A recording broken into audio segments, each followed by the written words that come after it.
Around 2005, I used to work the night shift at an old rundown motel on the outskirts of town. The place had seen better days, and most folks had long forgotten it was even there. It was quiet, dull, and frankly, eerie at times. One chilly October night, things took a turn for the bizarre.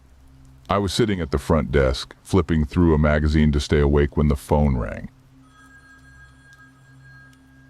I picked it up, expecting a late check-in, but there was nothing on the other end, just heavy breathing. I chalked it up to a prank caller and hung up. Minutes later, the phone rang again, and this time I heard a faint whisper. It was barely audible, like someone struggling to speak. I leaned in, trying to make out the words, and then I heard it. A name. A woman's name. It sent shivers down my spine. Emily. The voice rasped, and then it was gone. I was alone in the dimly lit lobby, and a feeling of unease washed over me. I glanced at the clock. It was past 2 a.m. The motel was empty, and I was the only one on duty. I decided to check the security footage, thinking it might be a guest messing around, but what I saw left me frozen in my seat. On the grainy black and white screen, I watched as a shadowy figure moved through the dimly lit hallway on the second floor. It was a woman, or at least the silhouette of one. Her movements were slow and erratic, like she was lost or in distress. I grabbed the phone and called the local police. I explained the situation, and they promised to send an officer over. While I waited, I kept my eyes glued to the security feed. The woman had reached the end of the hallway where the camera didn't cover. I couldn't see what she was doing, but I could feel her presence, like a weight in the pit of my stomach. Minutes felt like hours, but finally, I heard the sirens approaching. I let out a sigh of relief, thinking help was on the way. But when the police arrived and we searched the entire motel, there was no sign of the mysterious woman. No trace. It was as if she had vanished into thin air. The officer took my statement and left, baffled by the bizarre events. I went back to the front desk, shaken and exhausted. I couldn't explain what had happened that night, and I never received any more calls from the phantom woman. To this day, I can't shake the feeling that something otherworldly crossed paths with me during that night shift. It left me questioning the boundaries of the world we know and the mysteries that linger in the shadows of the night. As the years went by, the memory of that night haunted me. I couldn't help but wonder who Emily was and why her voice had reached out to me. Had she been a guest at the motel in the past, or was she something else entirely? A specter from another realm trying to communicate with the living? I never found the answers to those questions, and perhaps I never will.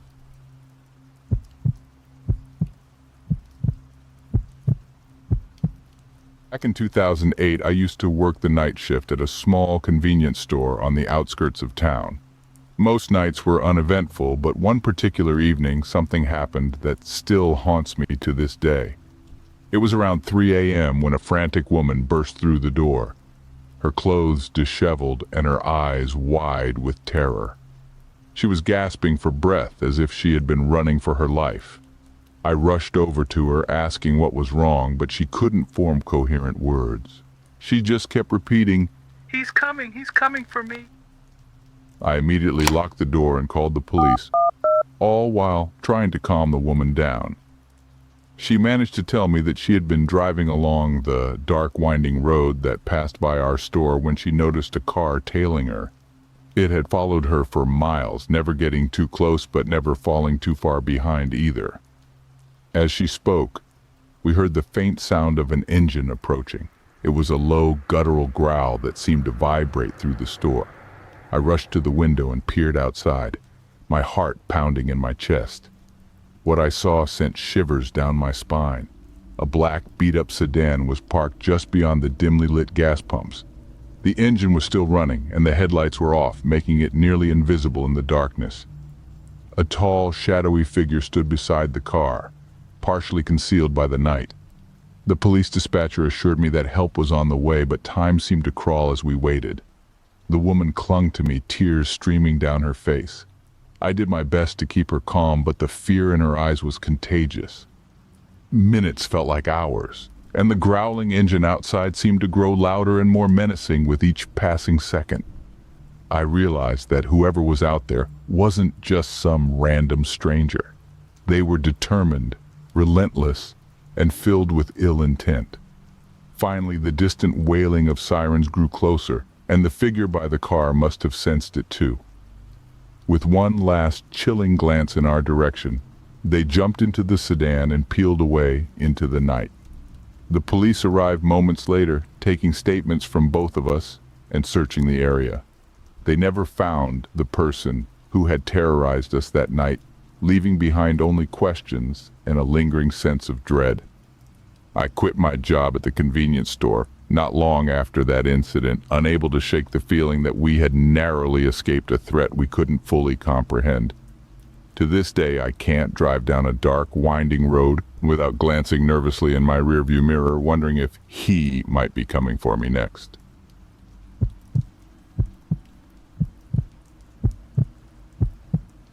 I worked the night shift as a security guard at a massive vacant office building. The place had been abandoned for years, and its history was shrouded in mystery. People said it was haunted, and while I wasn't superstitious, there were moments that made me question my skepticism. One chilly October night, I was making my rounds through the empty halls. The building was a labyrinth of dark corridors and echoing silence. My footsteps echoed off the walls, creating an eerie soundtrack to my lonely patrol. As I approached the end of one hallway, I heard something that sent a chill down my spine. A faint melodic humming. It was coming from one of the closed office doors. I hesitated for a moment, considering my options. Maybe it was just the wind, or perhaps some animal had found its way inside. But curiosity got the better of me, and I cautiously pushed the door open. The room was pitch black, illuminated only by the moonlight filtering through a nearby window. And there in the corner sat a shadowy figure. A woman, dressed in tattered clothes, her hair disheveled, was sitting on the floor, humming a haunting tune to herself. She seemed oblivious to my presence as she rocked back and forth, lost in her own world. Ma'am, I said, my voice trembling. are you okay? She abruptly stopped humming and turned to look at me, her eyes wide and empty. I could see the pain etched into her face, the kind of pain that goes beyond words. She opened her mouth as if to speak, but produced only an eerie, guttural sound.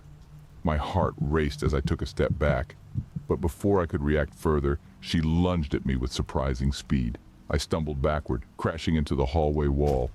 She was upon me, her hands clawing at my uniform, her eyes filled with madness. I managed to push her away and she fell to the floor, writhing and screeching like a wounded animal. I radioed for backup, desperately trying to explain the bizarre situation to my colleagues. Within minutes, the building was flooded with police officers and paramedics. They subdued the woman, who continued to fight with an otherworldly strength. As they escorted her out of the building, I couldn't help but wonder who she was and what had brought her to that forsaken place. The incident haunted my thoughts for weeks.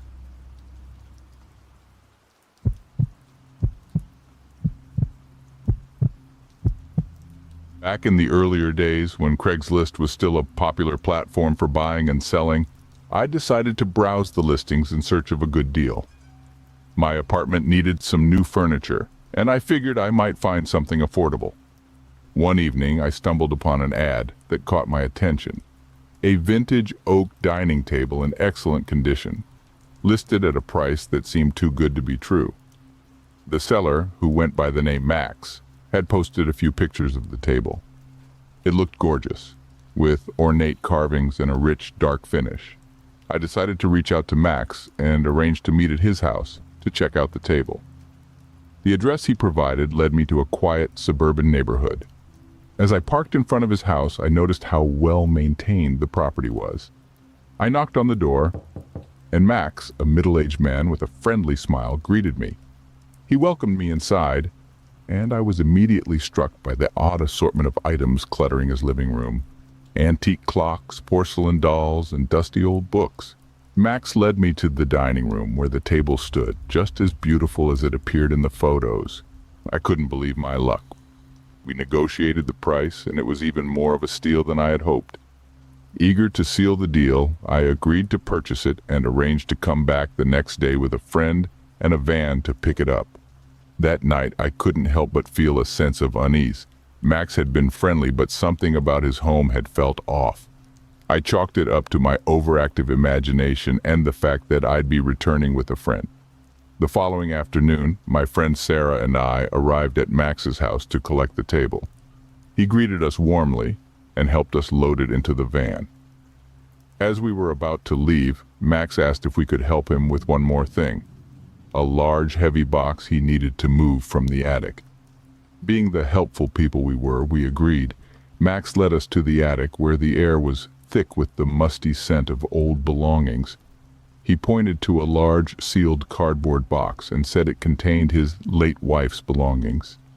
He explained that he couldn't bear to go through it alone. We reluctantly agreed to help him bring it downstairs. As we carried the box down the narrow attic stairs, the weight felt substantial, and I couldn't shake the feeling that something was wrong. That's when I noticed a faint, coppery smell emanating from the box. My heart raced, and I exchanged a nervous glance with Sarah. Max seemed oblivious to our discomfort. Once the box was safely in the living room, he thanked us profusely and gave us a little extra cash for our trouble. We left his house as quickly as we could, the unsettling feeling growing with every step. Sarah and I had no intention of returning to Max's house after our eerie encounter with the heavy box from the attic. The strange smell and the odd collection of items in his living room had left us deeply unsettled. I couldn't shake the suspicion that there was more to Max's story than he let on. Over the next few days, I kept an eye on Craigslist for any news articles or suspicious activity in my area. I couldn't help but wonder if Max had a darker side. As I dug deeper, I found a local news report that sent shivers down my spine. The report detailed a shocking discovery: human remains found in the basement of a house just a few blocks from Max's residence. The authorities were investigating, but they had yet to identify the victim or make any arrests. The connection was too eerie to ignore. I contacted the police and shared my concerns, providing them with Max's address and details about our encounter. They assured me they would investigate. A few days later, I received a call from a detective who asked me to come down to the police station to provide a statement. I met with him and explained everything, from the Craigslist ad to our unsettling visit to Max's house and the mysterious box from the attic. The detective assured me they were taking the matter seriously and would look into Max's background and his potential connection to the human remains found nearby. I left the police station with a mix of relief and anxiety, grateful that I had reported my concerns, but haunted by the sinister possibilities. Weeks went by without any updates from the police. I began to worry that my tip had led to a dead end. Then, one evening, I received a call from the detective. He asked me to come back to the station to provide more information. When I arrived, the detective informed me that they had obtained a search warrant for Max's house. What they discovered sent shockwaves through the community. In the basement, hidden beneath a false floor, they found evidence linking Max to the human remains found earlier. It turned out that Max had a history of criminal activity, and the Craigslist ad was likely a ploy to lure unsuspecting victims to his home.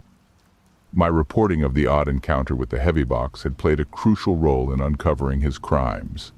Max was arrested and charged with multiple counts of murder and kidnapping. The community was shaken by the revelation, and I couldn't help but feel a sense of relief knowing that we had helped bring a dangerous criminal to justice. As the trial unfolded, the chilling details of Max's crimes began to emerge. He had meticulously planned and executed a series of abductions, luring victims through fake Craigslist ads for various odd jobs and house cleaning services. Once they arrived at his home, he would incapacitate them and then hold them captive in his basement. The evidence against Max was overwhelming. The authorities found restraints, weapons, and disturbing photographs in his basement that revealed the extent of his depravity. His victims' stories were equally harrowing, recounting the terror they endured at his hands. During the trial, Max showed no remorse for his actions.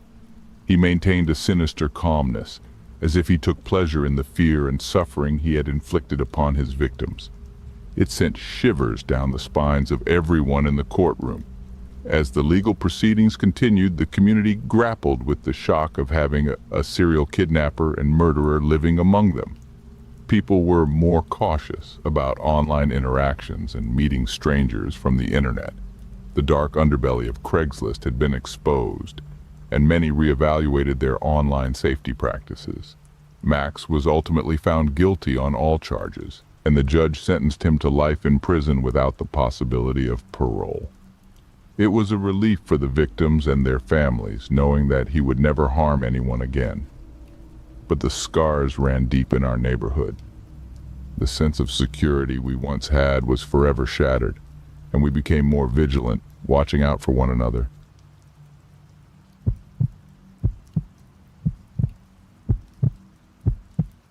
Back in 2014, I found myself in a bit of a financial bind. Bills were piling up, and my dead-end job wasn't cutting it. Desperation led me to scour Craigslist for odd jobs that could help me make ends meet. One evening, while scrolling through the gigs section, I stumbled upon an intriguing post. The title read, Nightshift opportunity, generous compensation. It caught my attention immediately. The ad detailed a well-paying night shift job at a warehouse, providing no specific details about the nature of the work. It was shrouded in mystery, but the promise of quick cash was too enticing to resist. With no other viable options, I replied to the ad, and within hours, I received a response from an individual named Mr. Blackwood. His email was succinct, containing only an address and a time to meet. There was an aura of secrecy surrounding the whole affair that both intrigued and concerned me. The following night, I found myself standing outside a massive, decrepit warehouse on the outskirts of town. The place looked like it had seen better days, its windows broken and its walls covered in graffiti. I hesitated for a moment, questioning my decision to be here. But financial desperation drove me forward. Inside, the warehouse was even more intimidating. A dimly lit corridor led to a room where I met Mr. Blackwood for the first time. He was a tall, gaunt man with sharp, calculating eyes that seemed to pierce through my very soul. His demeanor was formal and cold, his words measured and deliberate. Mr. Blackwood wasted no time explaining the job. It involved working the night shift, keeping a close watch over a mysterious crate in the heart of the warehouse. He emphasized the importance of never allowing the crate to be exposed to light and forbade any attempt to open or inquire about its contents. The compensation he offered was more than generous, and I reluctantly agreed to take the job. Little did I know that my decision would lead me down a path filled with secrets, terror, and a darkness that defied explanation. My first few shifts were uneventful. The warehouse was eerily quiet, with only the distant hum of machinery echoing through the vast, dimly lit space. I kept a watchful eye on the mysterious crate, ensuring it remained in perpetual darkness. As the days turned into weeks, I began to grow restless. Mr. Blackwood seldom made an appearance, leaving me alone for long stretches of time. It was during one of these solitary shifts that I first noticed something peculiar. One night, as I patrolled the warehouse with a flashlight in hand, I caught a glimpse of a shadowy figure out of the corner of my eye. Startled, I swung the beam of light towards the source, but there was nothing there. I dismissed it as a trick of my tired mind, chalking it up to the isolation and the strange atmosphere of the place. But the sightings continued, each time more vivid and unsettling. I would glimpse fleeting figures in the periphery, hear whispers carried on the wind that seemed to emanate from nowhere. I began to question my own sanity, wondering if the solitary nights were taking a toll on my mind. One evening, driven by a growing sense of unease, I decided to investigate the warehouse more thoroughly. Armed with my flashlight, I ventured deeper into its labyrinthine corridors, where I stumbled upon a hidden chamber. Inside, I found a series of ancient-looking symbols etched onto the walls, their purpose and meaning shrouded in obscurity.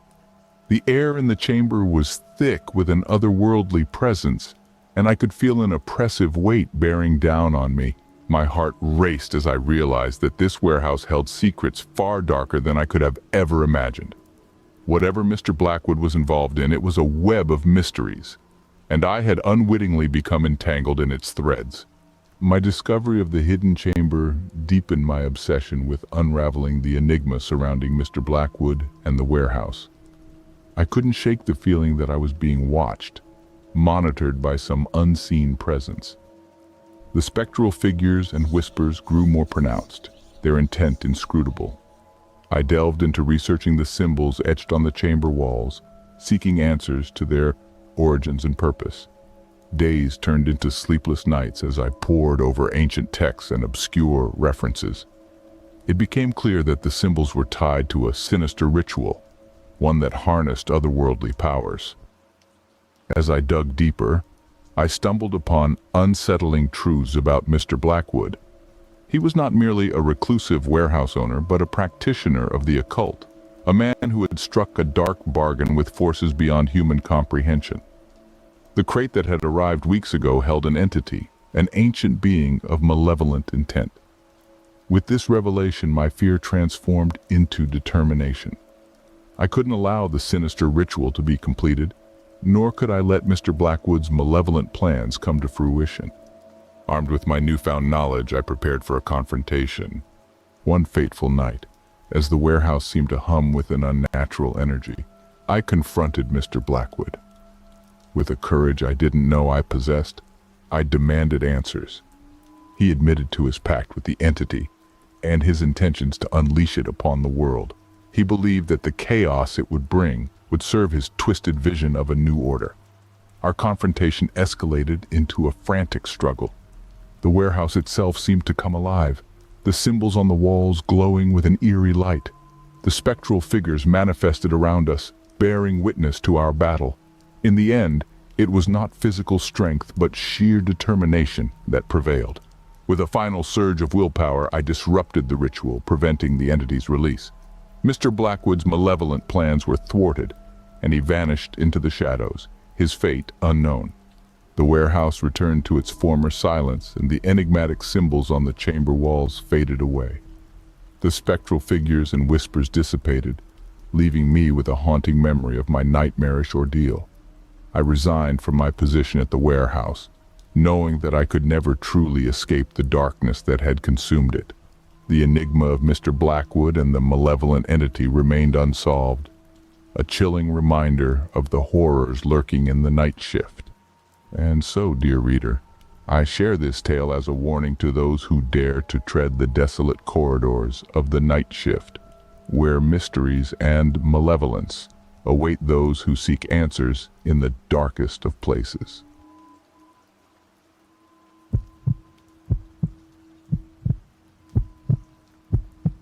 Back in 2015, I was a broke college student searching for a room to rent. Money was tight, and Craigslist was my lifeline for finding affordable housing. I came across an ad that piqued my interest, a spacious room in a charming old house at an unbelievably low price. The ad was posted by a guy that I will call Mark for privacy reasons, who described himself as a friendly and quiet individual. His brief message mentioned that he was rarely home due to his job's demands and welcomed a quiet roommate. The rent was ridiculously cheap, and I couldn't believe my luck. Mark seemed amiable when we met in person, and the room was as impressive as the photos. I decided to move in right away. Little did I know that my decision would lead me into a nightmarish situation. The first few weeks were uneventful. I hardly saw Mark, just as he had described. He would leave early in the morning and return late at night. It was like having the entire house to myself. However, I couldn't shake the feeling that something was off. Strange noises at night, like whispers and footsteps, would echo through the old house. I brushed it off as the house's natural creaks and sounds, but my unease continued to grow. One night, as I lay in bed, I heard the whispers again.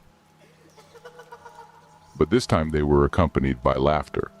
It sounded like Mark was having a conversation with someone, but I was certain he was home alone. The voices grew louder, and I could make out words, but they were in a language I couldn't understand. Terrified and unable to sleep, I decided to investigate. I quietly made my way down the hallway to Mark's room. The door was slightly ajar and the eerie glow of candlelight seeped out from within. I pushed the door open and was met with a chilling sight. Inside the room were several lit candles arranged in a circle. Mark stood in the center. His eyes rolled back, and he chanted words I couldn't comprehend. Surrounding him were three strangers, all dressed in dark robes, their faces obscured. I watched in horror as Mark's body convulsed, and his voice grew more sinister with each word. Before I could react, one of the robed figures noticed me in the doorway. Panic surged through me as they all turned to stare. Mark's eyes snapped open and he grinned, revealing rows of sharpened teeth. The room grew colder, and I felt an oppressive, malevolent presence. I turned and bolted out of the house, not looking back until I was a safe distance away. My heart raced, and my mind struggled to process the surreal encounter. I never returned to that house, and I reported the incident to the police. They investigated but found no trace of Mark or the mysterious figures. To this day, I have no explanation for what I witnessed that night. Whether it was a cult, a sinister ritual, or something otherworldly, I'm grateful I escaped unharmed.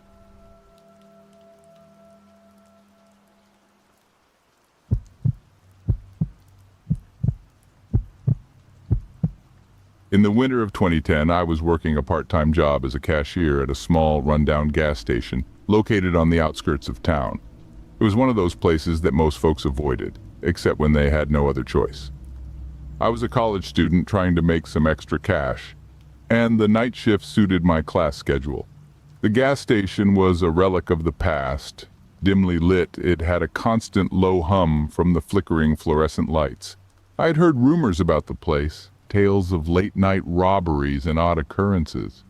My coworkers warned me not to take the night shift alone, but I brushed off their superstitious stories as nonsense.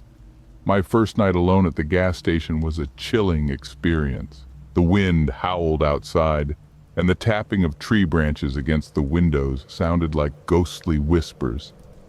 As I sat behind the counter, the hours crawled by and my unease grew. Around midnight, a man entered the store. He was tall and wore a tattered coat, his face obscured by a thick scarf. He seemed agitated, constantly glancing over his shoulder. His eyes met mine briefly before he made his way to the back corner of the store. I watched as he paced back and forth in the cramped aisle, his movements erratic and unsettling. Something about him sent shivers down my spine. Customers came and went, but this man remained, lost in his strange world. A little past 2 a.m., he approached the counter, his eyes wide and wild. He spoke in a hushed, frantic tone. You have to help me. They're following me and I don't know what to do. I tried to keep my composure, asking him what was wrong, but his response left me even more unnerved.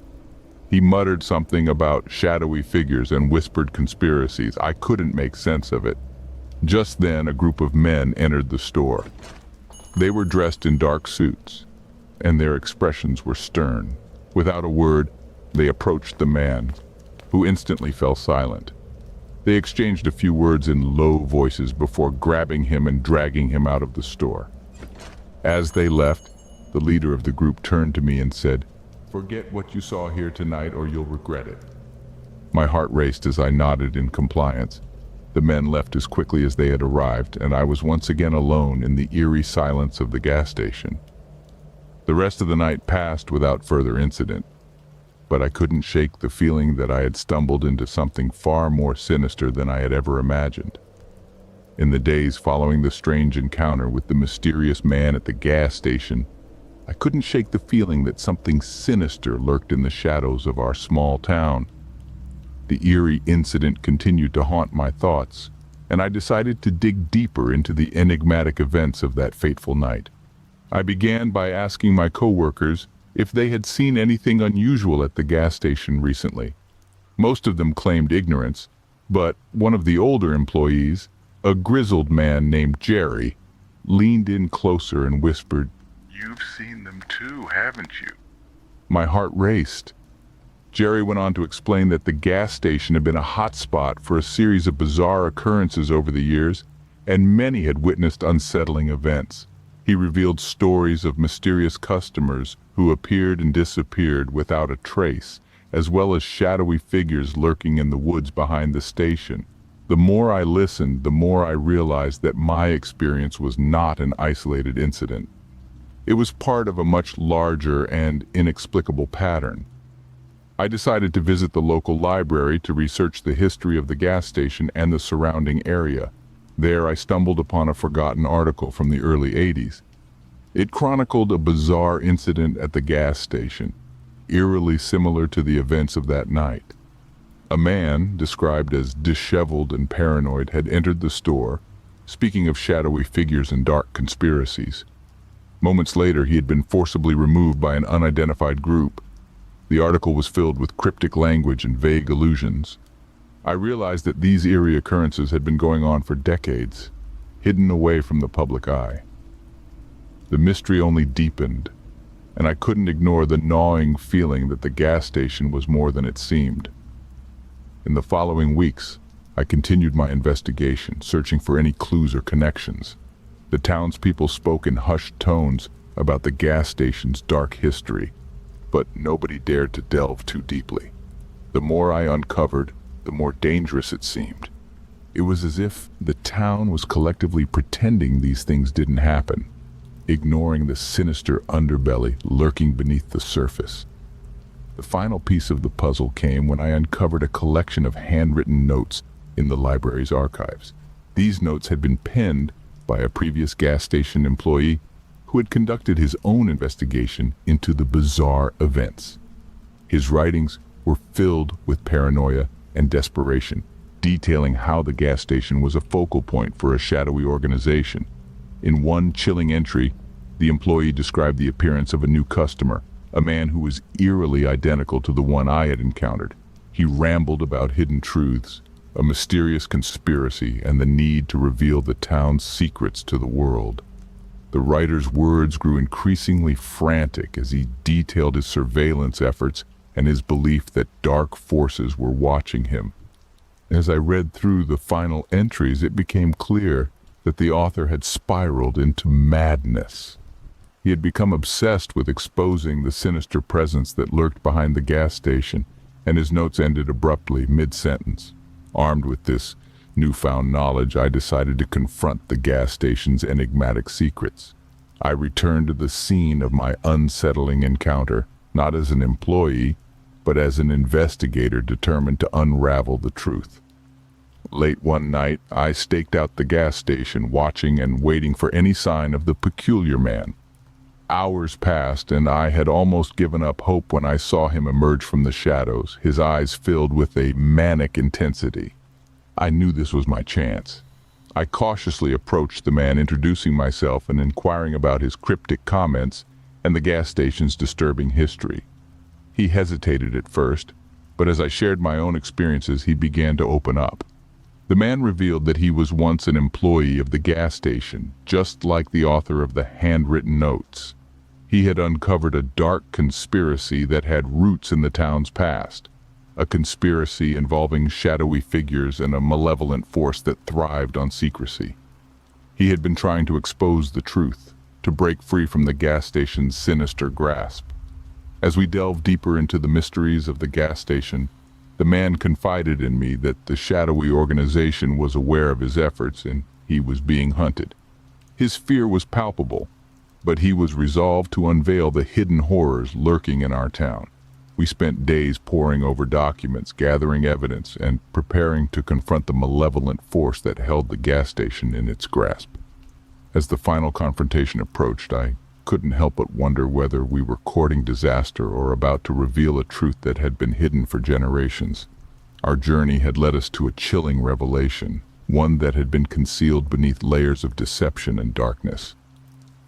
Now, armed with the knowledge of the gas station's haunted history and a relentless determination, we stood on the precipice of a confrontation that would shatter the fragile peace of our small town. As we ventured forth to confront the unknown, we prayed that our pursuit of the truth would not seal our fate in the sinister shadows of the gas station.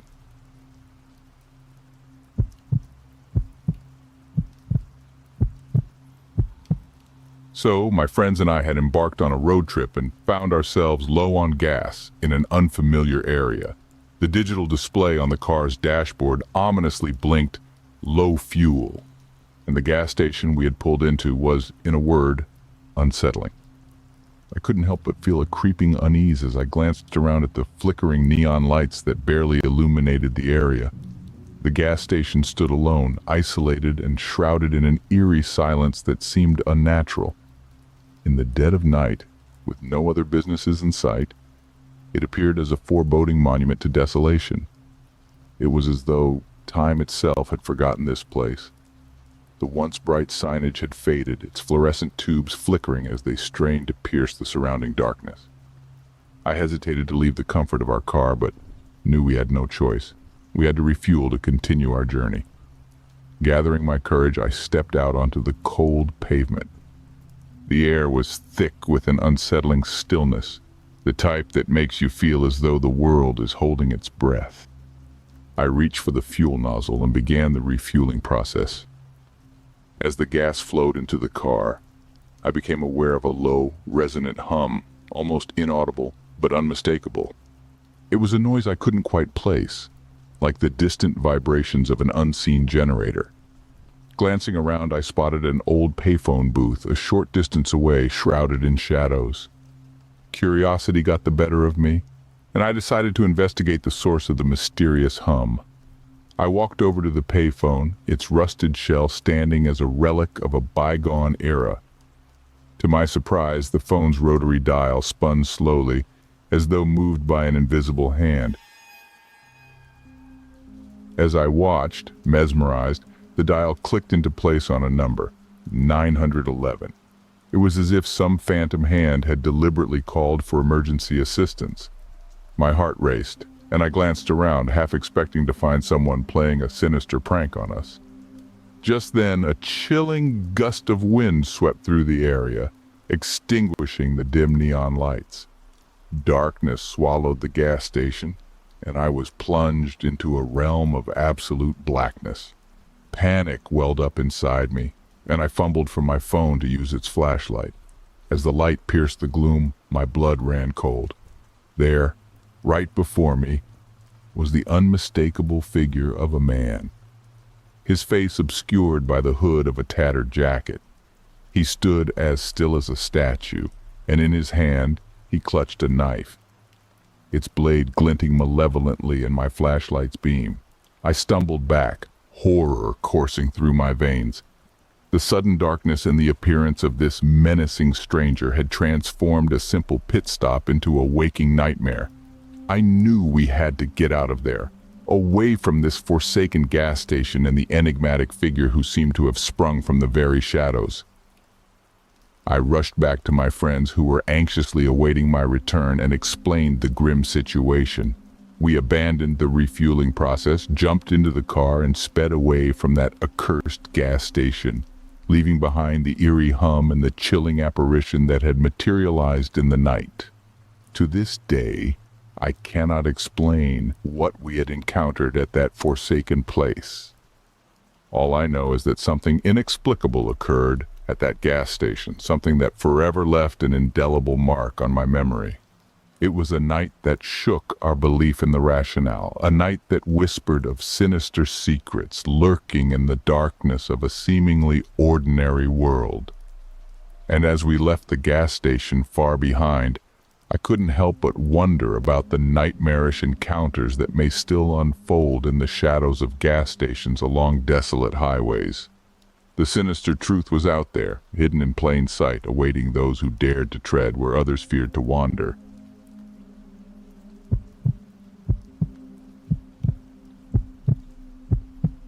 I've worked the graveyard shift at a gas station for nearly 2 years. Most nights it's uneventful. Customers come and go, buying their late-night snacks, fueling up and continuing on their way. But one night, a particularly eerie incident unfolded that still haunts my dreams. It was an exceptionally quiet Tuesday night. The air was crisp, and the lone streetlight hummed with a monotonous drone. I was stationed behind the counter, engrossed in a book, occasionally glancing up to check for customers. I was the only employee on duty, as my coworker had called in sick. Around 2 a.m., a pair of headlights pierced through the darkness, announcing the arrival of a dilapidated old pickup truck. As it pulled up to the fuel pumps, I noted the rusty paint and weathered appearance of the vehicle.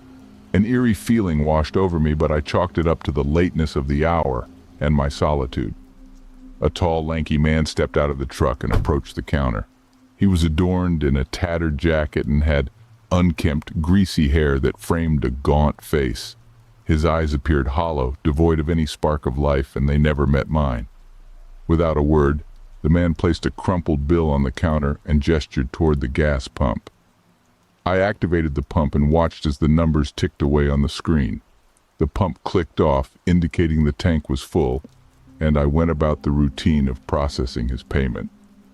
The man's silence was unsettling, but I reasoned that some customers preferred it that way. I handed him his change, and he reached out to accept it, his hand trembling as if he were possessed by a hidden fear. That's when I noticed his fingers. They were stained with dirt, and upon closer inspection, what appeared to be dried blood. An unnerving sensation washed over me, and I could feel my pulse quicken. The man left the store without a word, and I watched him retreat to his truck. But before he drove off, he cast one final, chilling glance back at the gas station.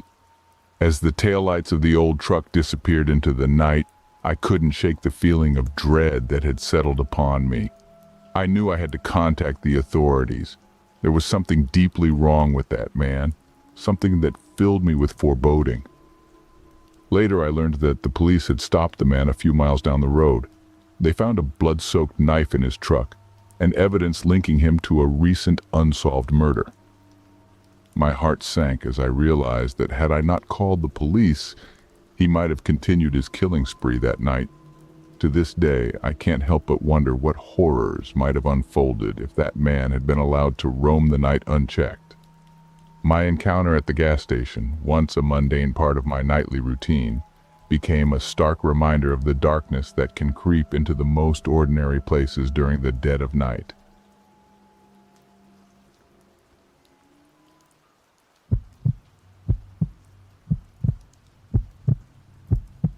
When I was 19, I took up a babysitting gig for a family that lived in a quiet suburban neighborhood. The Andersons were known for their 3 children, Lily, Jake, and the youngest, Emma, who was just a toddler. Babysitting had never been my forte, but I was in need of some extra cash.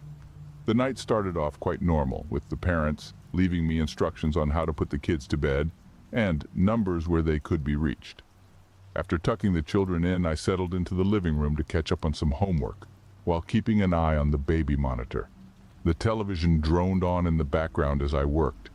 Around 9 p.m., the house phone rang.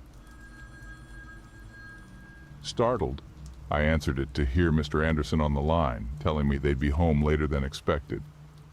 As he spoke, something in the background caught my attention, a soft, haunting melody. Mr. Anderson brushed it off as the TV in the background and continued the conversation. After our call ended, I realized the eerie melody was coming from the baby monitor. I rushed to the nursery and found little Emma sitting upright in her crib, giggling and clapping her hands. She wasn't old enough to turn on the mobile above her crib, let alone reach it. I figured it must have been some sort of mechanical glitch, so I switched it off. I returned to my homework, feeling an uneasy weight in the pit of my stomach. The melody continued to echo in my head long after I'd turned it off. As I toiled away on my assignments, an abrupt hush fell over the house, replacing the comforting hum of the TV. A profound silence enveloped everything. My unease grew as I heard soft, dragging noises coming from the nursery. With my heart pounding in my chest, I ventured back to the room to find the baby's crib empty. Panic overcame me, and I began searching the house frantically. Emma was nowhere to be found. I felt a wave of terror wash over me as I scoured every inch of the house for any sign of Emma. She couldn't have just disappeared, but that's exactly what it seemed like. The other children, Lily and Jake, were sound asleep in their beds. I raced back to the nursery, hoping I might have missed some hiding place within the room. It was then that I heard the faint melody once more. It was no longer coming from the mobile, but seemed to originate from beneath the floorboards. Desperation fueled my actions. I tore at the carpet, revealing a loose board underneath. Frantically, I pried it open to find a dark, narrow crawl space hidden beneath the nursery. The haunting melody had grown louder, and I could see flickering candlelight in the cramped space below. With a deep breath, I lowered myself into the darkness and crawled forward, making my way toward the source of the music. It wasn't long before I stumbled upon a scene that would forever haunt my dreams. In a secluded chamber beneath the house, I found Emma. She was lying on a makeshift altar surrounded by lit candles.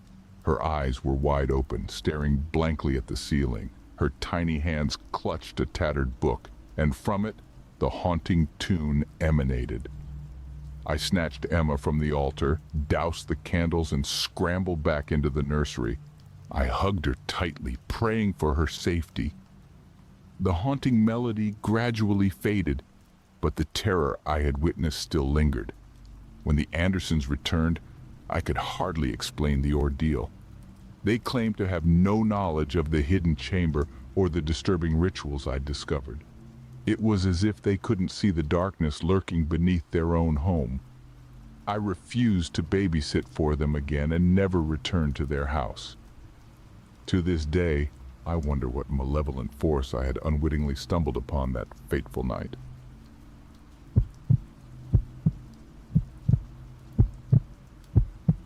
In the summer of 2018, I took a babysitting job for the Williams, a friendly couple in our small town.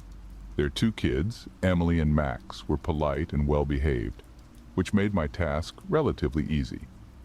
One warm July evening, as the sun dipped below the horizon, I sat with Emily and Max on the porch, sipping lemonade. Their parents were attending a town meeting, and I was in charge until they returned. We laughed and chatted, enjoying the pleasant summer air, until a sudden chill swept over us. It was as though a shadow had fallen on the porch. Startled, I looked around, but the evening was calm and quiet. The kids shivered, and I couldn't ignore the unease that crept over me. It felt like something was watching us, lurking just out of sight. The unease escalated when I heard a whisper, faint and indecipherable, carried by the wind. I couldn't pinpoint the source, but it sent shivers down my spine. The kids seemed to have heard it too, their expressions a mix of confusion and fear. The whispering continued, each word unintelligible, but it grew louder and more insistent. Emily and Max clung to me, their fear evident. I tried to comfort them, convincing myself it was just a trick of the wind, but I couldn't deny the growing sense of foreboding. Suddenly the porch light flickered, casting eerie shadows on the surrounding trees. I picked up my phone to call the Williams, hoping they would return soon. But to my dismay, there was no signal. It was as though we were cut off from the rest of the world. The whispering escalated to a disconcerting murmur, like a multitude of voices all speaking at once. It seemed to surround us, emanating from the very air we breathed. Panic gnawed at the edges of my mind as I huddled with the kids. As the minutes passed, I could make out faint words in the chorus of whispers, but they made no sense. The voices seemed desperate, pleading, as though they were trapped in some inexplicable torment. The situation had spiraled into pure dread. Just when I feared we might be overtaken by the unnatural phenomenon, a car's headlights pierced the night. The Williams had returned, their expressions mirroring our terrors. They hurried onto the porch. Without hesitation, Mr. Williams picked up his phone and made a call. He spoke in urgent, hushed tones, his face pale. I couldn't hear the conversation, but within minutes a group of neighbors had gathered on our street, armed with flashlights and determination. The whispers grew frantic, almost frenzied, and then, just as suddenly as they had begun, they stopped. The eerie chill lifted, and the porch light stabilized. It was as if the mysterious presence had decided to retreat. The neighbors searched the area, but they found nothing unusual. No explanation, no source for the haunting whispers. It remains a baffling mystery to this day. The Williams never asked me to babysit again, and I couldn't blame them. The incident had left an indelible mark on us all.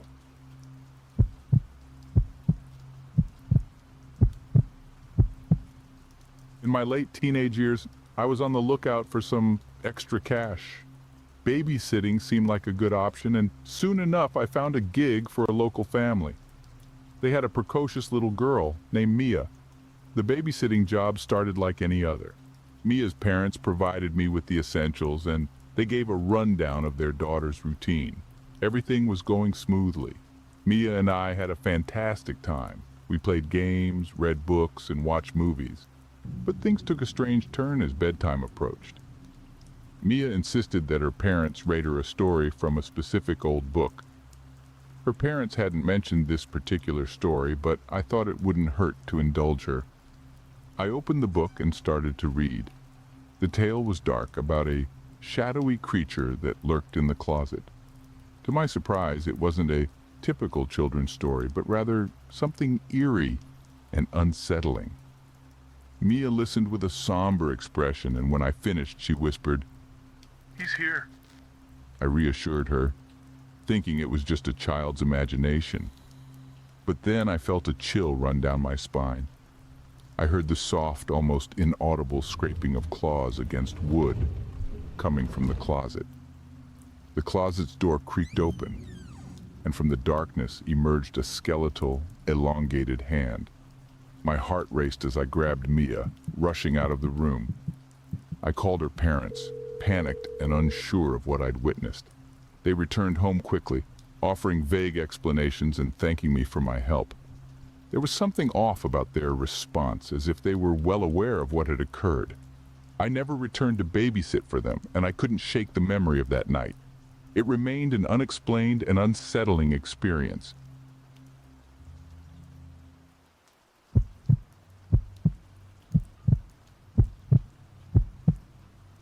Buying my first house was an exciting adventure, and I couldn't believe my luck when I found a charming older home within my budget.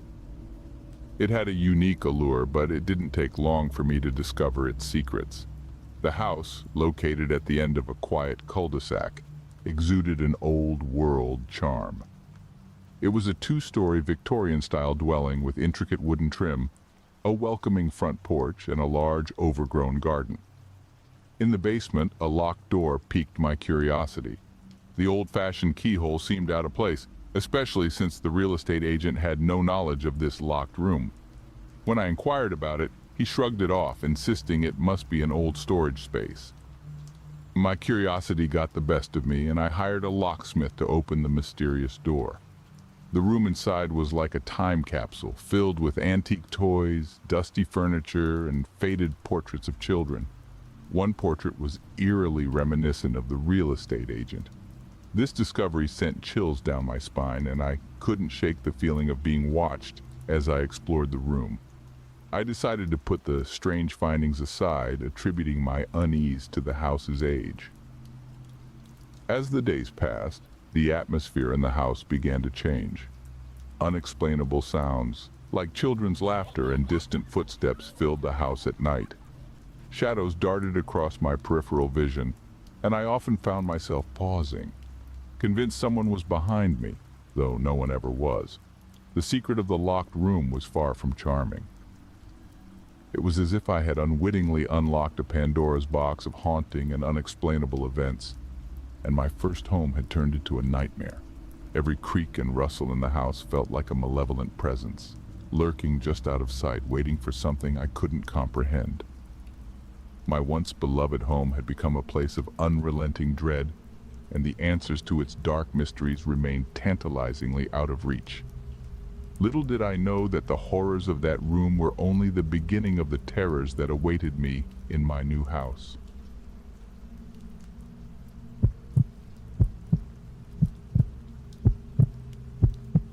My name is Alex, and this is the story of the house my wife, Brittany, and I bought last summer. We were excited to finally find our dream home, a charming two-story house with a white picket fence, nestled on a quiet street. It was the perfect place to start our new life together, away from the noise and commotion of the city. The house was built in the 1970s, And while it didn't have the modern amenities of some newer homes, it had a unique character and a warm, welcoming feel. We fell in love with it the moment we walked through the front door, feeling the potential for our future as we explored each room. The sellers were an elderly couple, the Wilsons, who had lived there for decades. They told us stories of raising their children in the house and shared their favorite memories. It was evident that they cherished the place, and we promised to take good care of it. With the deal finalized, we couldn't wait to move in and begin our life in our new home. The first few months in our new home were blissful. Brittany and I spent our days fixing up the place, making it our own. We painted the walls, planted flowers in the front garden, and even installed a cozy fireplace in the living room. The house felt like it was truly ours, and we were settling into our small, friendly neighborhood. However, as the autumn leaves fell, things started to change. It all began with the strange noises. At night, we'd hear creaks and rustling sounds, which we initially attributed to the house's age. But these noises became more frequent, and we couldn't ignore them any longer. Sometimes it felt like faint whispers were echoing through the walls. One evening I was working in the study when I distinctly heard my name being whispered. Alex. I called out, thinking it was Brittany trying to get my attention. When I walked into the living room, Brittany looked puzzled, saying she hadn't called me. We laughed it off as stress from the move, but the whispers continued. They never made any sense, just random words and phrases. We also noticed shadows moving in the corners of our eyes when we were alone in a room. We tried to chalk it up to our imaginations, but deep down we both felt uneasy about what was happening in our charming new home. One evening, as Brittany and I prepared dinner in the cozy kitchen, a new and unsettling event occurred. A series of loud bangs echoed from the basement below. It sounded as if something heavy was being dragged across the floor, and it sent shivers down our spines. We exchanged nervous glances, our knuckles turning white as we gripped our knives. Stay here. I whispered to Brittany, setting my knife down and cautiously making my way to the basement door. The wooden steps seemed to groan with each step I took. My heart pounded in my chest. When I reached the basement landing and flicked on the light, I was met with an eerie sight. There, in the dimly lit basement, were rows of old, dusty mirrors, each one facing the other. They reflected back and forth in an infinite corridor of images. The room seemed to stretch on forever. I couldn't understand why these mirrors were here. We had no use for them, and they weren't there when we moved in. The strange occurrences in our home had become too much to bear, and I couldn't deny that something sinister lurked in the corners of our quaint, charming house. As Brittany and I tried to unravel the mystery of these whispers, shadows, and the ominous mirrors in our home, our dreams of an idyllic life in our new house began to fade.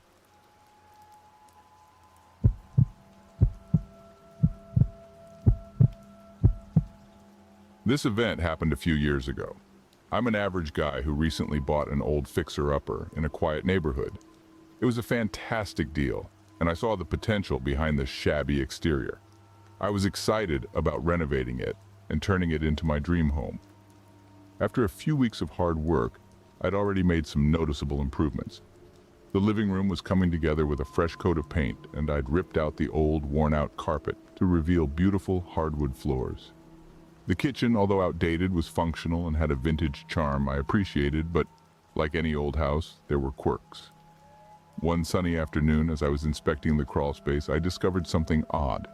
Beneath the house, there was an area that was much larger than I'd anticipated. It seemed like someone had fashioned a makeshift living space there. Cautiously, I descended into the crawl space, the dim light of my flashlight revealing the odd assortment of items strewn about. My heart raced as I realized that someone had been living here, a homeless person by the looks of it. There was an old mattress, its springs creaking beneath my touch, and a few tattered blankets heaped in one corner. A pile of empty food containers and a few discarded clothing items were evidence of a human presence. I shivered, partially from the cold, but more from fear and uncertainty. I wasn't alone in this house. The realization that a stranger had been living beneath my home, right under my nose, sent chills down my spine. What was even more unsettling was that I had no idea how long this had been going on. I took a deep breath and slowly backed out of the crawl space, sealing it shut as I left. My thoughts raced, torn between calling the police and a sudden overwhelming sense of empathy for the person who'd been living there. As I resealed the crawl space, I couldn't shake the feeling that I needed to act quickly. The idea of living under the same roof as a complete stranger, especially one who had been hiding beneath my home, sent shivers down my spine. But I also knew that I couldn't simply ignore the situation. That night, as I lay in bed, the creaks and groans of an old house took on a sinister quality. Every sound was amplified in the silence of my fear. Sleep was elusive. The following day, I decided to head back into the crawl space, this time with my phone ready to call the police. I needed to confront the intruder, or at least let them know that I was aware of their presence. I was determined to handle the situation, although I was apprehensive about what might happen.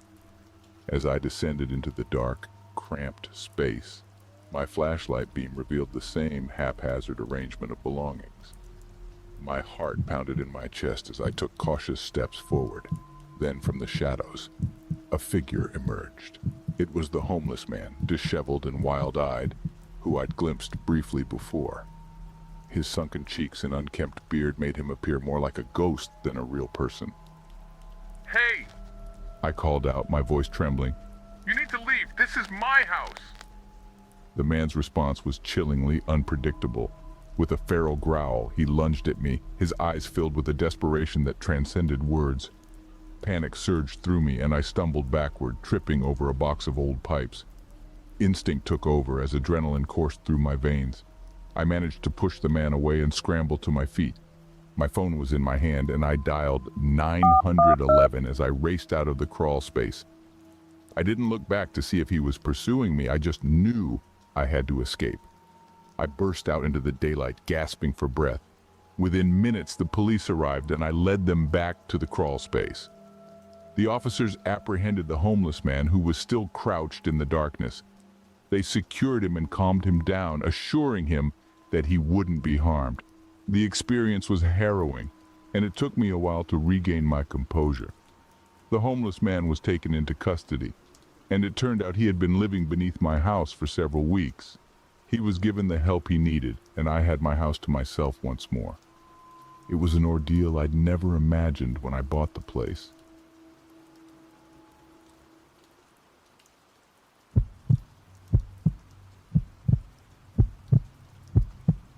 This story is so cliché and ridiculous that no one ever believes it's real except for the people who were there.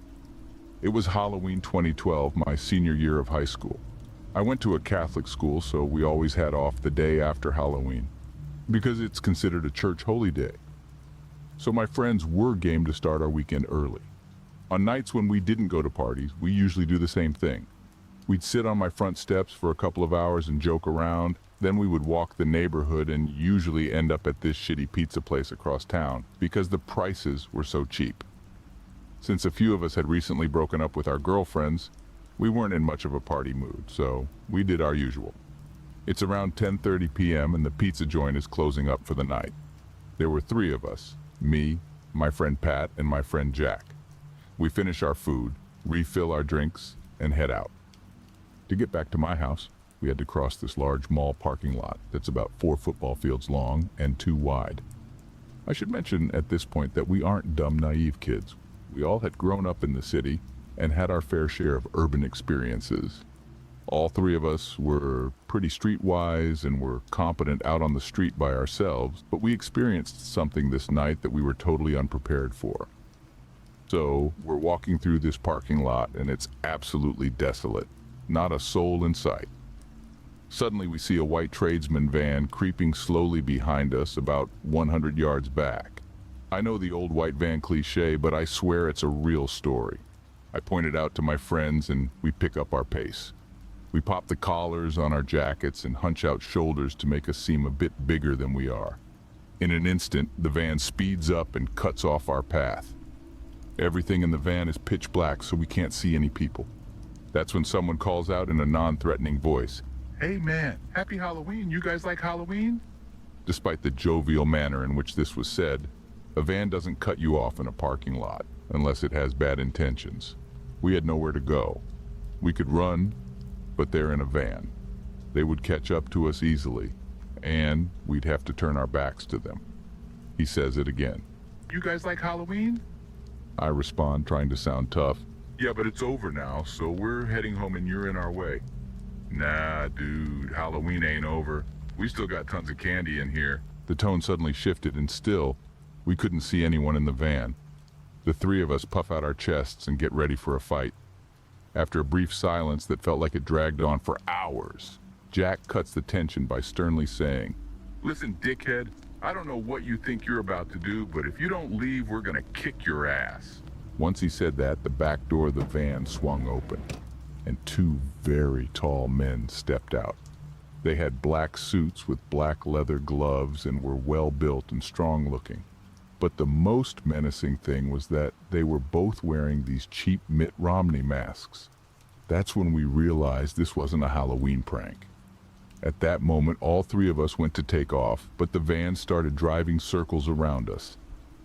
The van stopped, and it looked like they were about to make their move. This was it. I mentioned that there were three of us that night. It was at this moment that my other friend, Pat, the one who had stayed silent up to this point, leaned into both of us and quietly said, This is a Hail Mary, but get ready to fucking run when I say go, all right?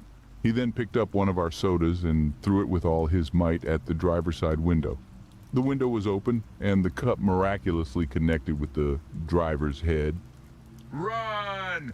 Pat screamed, and we took off across the parking lot.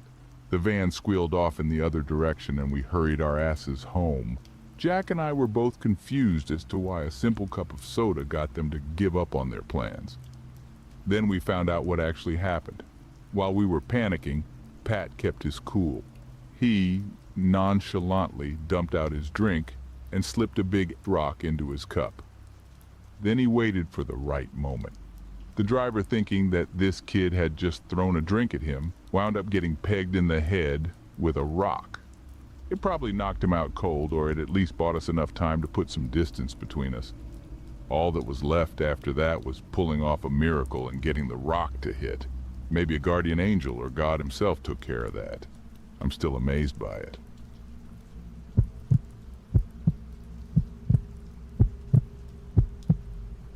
On Halloween night, my parents had gone out to a costume party, leaving me alone in our old, creaky house. The wind outside howled, causing the windows to rattle. It was going to be a long night. I had planned to hand out candy to the few trick-or-treaters we usually got, but I had a nagging feeling that this Halloween was going to be different. I turned on the TV and tried to lose myself in a horror movie, but the eerie sounds from outside kept distracting me. The floorboards in the hallway groaned, making my skin crawl. I thought it was just the house settling, but then I heard a faint whisper, a voice I didn't recognize. It sent a shiver down my spine. As I got up to investigate, I noticed a soft glow coming from our neighbor's house, which had been abandoned for years. Kids in the neighborhood claimed it was haunted, and I couldn't blame them. The place looked sinister with its peeling paint and overgrown garden. Curiosity got the better of me, and I decided to check it out. I grabbed a flashlight and headed next door. The fence was easy to climb, and I cautiously approached the abandoned house. I could feel the chill in the air, even though it was a relatively warm Halloween night. I shone my flashlight through a broken window and gasped. Inside, I could see a group of kids in costumes, their faces painted with gruesome masks, sitting around a table. They seemed to be having a party, but how could that be? This place had been empty for ages. Before I could think any further, a sinister laugh echoed through the night. The partygoers turned to look at me, their eyes empty and soulless. I couldn't move, frozen in terror as they slowly rose from their chairs. Part of me wanted to run, to flee from that sinister place, but another part couldn't tear my eyes away from the nightmare unfolding in front of me.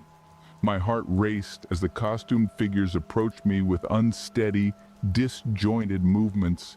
They looked more like marionettes manipulated by malevolent puppeteers then kids in Halloween costumes.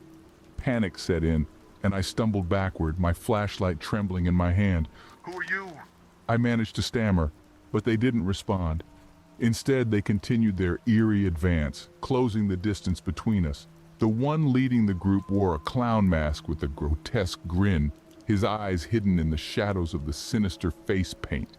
Desperation overcame me, and I made a break for it. I ran from the abandoned house, my footsteps echoing in the darkened streets. The sinister laughter pursued me, haunting and spine-tingling. It felt as if the night itself was closing in on me, its darkness intent on swallowing me whole. Back in my own home, I locked all the doors and windows, my trembling fingers struggling with the locks. I felt safe behind the solid walls. But a disconcerting thought crept into my mind. I knew I couldn't stay hidden in my house forever. These entities, or whatever they were, knew where I lived, and I couldn't count on the safety of my home to protect me. An unsettling question gnawed at me. Why were those kids in the abandoned house? What did they want, and why was their laughter so malevolent? Halloween night had transformed from a night of harmless fun into something far more sinister. As the hours ticked away and my parents' return drew closer, I couldn't help but feel that something far more chilling was yet to come. With the night advancing and my parents still away, I decided to confront the unsettling events of that Halloween evening. I needed answers. Gathering my courage, I ventured back to the abandoned house, where the sinister laughter had originated. As I approached, a chilling wind whispered through the deserted street, ruffling the fallen leaves like a dark omen. The house loomed before me, its cracked windows and peeling paint seeming to judge me in silence. I cautiously entered, my flashlight cutting through the thick darkness. It revealed the same dilapidated rooms I'd explored earlier, but something was different. The silence was deafening, a stark contrast to the ominous laughter that had filled the air earlier. My heart pounding, I ascended the creaking stairs. My flashlight flickered, casting eerie shadows on the decaying wallpaper. At the end of the narrow hallway, I reached a door that stood slightly ajar. As I pushed it open, a nauseating odor washed over me. The room was small, dimly lit by a feeble, flickering candle. Shadows danced on the walls as I saw what lay before me. The children I had encountered earlier stood in a circle, their costumes discarded on the floor. Their faces were smeared with a viscous, dark substance. The unsettling sight sent shivers down my spine. They didn't acknowledge my presence. Their eyes were vacant, their expressions devoid of emotion. In the center of their macabre circle was an open book with strange symbols I couldn't decipher. Its pages fluttered as if responding to some dark force. As I inched closer, the grotesque reality became apparent. This was no ordinary Halloween night. These kids, once innocent trick-or-treaters, had become conduits for something sinister. I stumbled back, my heart racing, and that's when the true horror revealed itself. The laughter I had heard earlier resurfaced, echoing through the room and growing louder with every passing second. The laughter was now a sinister chant, and as I turned to leave, the door slammed shut with a deafening finality. Panicking, I tried to wrench the door open, but it wouldn't budge. The chilling realization dawned on me. I was trapped in this nightmarish room. The room with the dark ritual, the possessed children, and the malevolent laughter. As their chant grew louder, I frantically searched for an escape, my flashlight dancing across the room. This Halloween night had indeed turned into a true nightmare, one from which I feared I might never awaken. And there in the inky darkness, I realized that my journey was far from over, and the secrets held by that abandoned house had only just begun to surface. This Halloween, beware of the darkness that lurks behind the masks and the chilling laughter that hides the unspeakable. It might just be more real than you could ever imagine.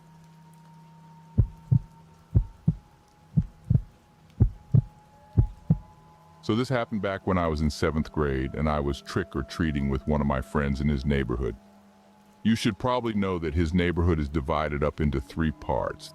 The first part is what I used to call the normal part. This part is just like every other regular neighborhood. The houses are close together without long walking distances in between. The next part was what I called the big part, which was where all the larger houses were.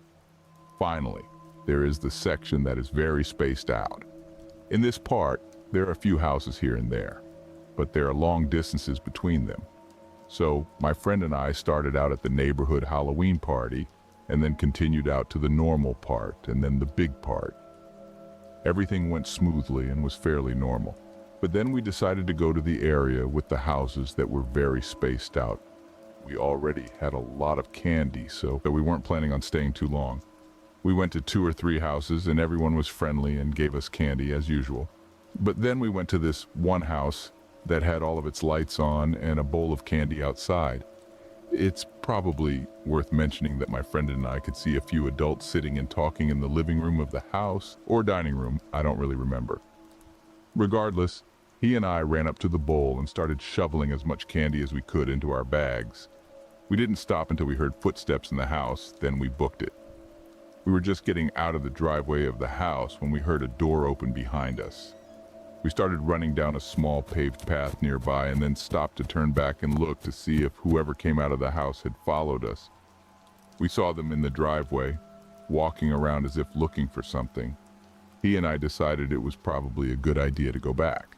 We assumed that no one would actually follow us down the path just to try to get candy back, so we assumed we were safe. This is the part where things get creepy. As we were walking down the path, my friend and I would occasionally turn around and go, Oh, look at that. It must be the person from the house. and then we'd run for a few seconds until we got tired of the joke. Obviously, this was fairly normal behavior for a couple of 7th graders hanging out on Halloween night. However, there was one point when my friend turned around and then stopped. I stopped with him. Dude, I said to him, wondering why we stopped and what he was looking at. look over there. He said, Where? I asked. He pointed a ways from where we came, a little off the path. There. He said. Does that look like a person to you? I wasn't entirely sure, and I was about to answer when suddenly this humanoid figure started moving. Without warning, both of us took off at the same time and ran all the way back to the Halloween party we came from. Now, I would like to address the fact that this easily could not actually have been a person. It was dark out, and we could have been seeing things. After all, we had just been chased away from a house we were stealing candy from. I don't think it was the person whose candy bowl we robbed, because I don't know anyone who would react like that to a couple of kids taking too many pieces of candy. I also would like to say that even if it was a person, it could have been another trick-or-treater, or maybe an adult trying to catch up with their kid, but my friend and I weren't sure at the time, so we decided not to take any risks.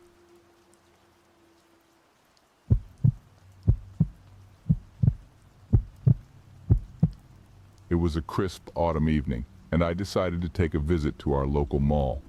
As the sun dipped below the horizon, I joined the crowd of shoppers and families. I strolled through familiar stores, occasionally making small talk with friends I bumped into. The shopping center was well lit and security personnel patrolled the area, so I felt safe. Just another shopper navigating the endless aisles and sales. Around the time the mall started to get crowded, I noticed someone. He was tall with scruffy hair and a heavy black overcoat, even though the weather didn't call for it. What struck me as peculiar was that he was everywhere I went. At first I brushed it off, thinking it was a coincidence, but my unease grew as I realized he was following me. I wandered into a department store, hoping to lose him among the clothes and shelves, but he stayed close. I picked up a few items and entered the changing rooms. The man lurked outside, pacing impatiently. I felt trapped, a growing sense of dread coursing through my veins.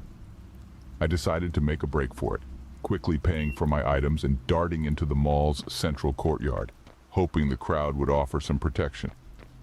The neon lights and cheerful music gave me a small sense of reassurance. I texted my friend Sarah, who was also at the mall, about my predicament. We arranged to meet in the bustling food court.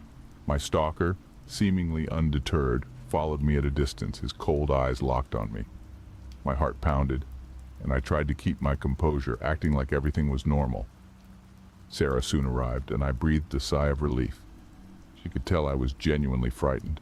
We decided to approach mall security and inform them about the unsettling situation.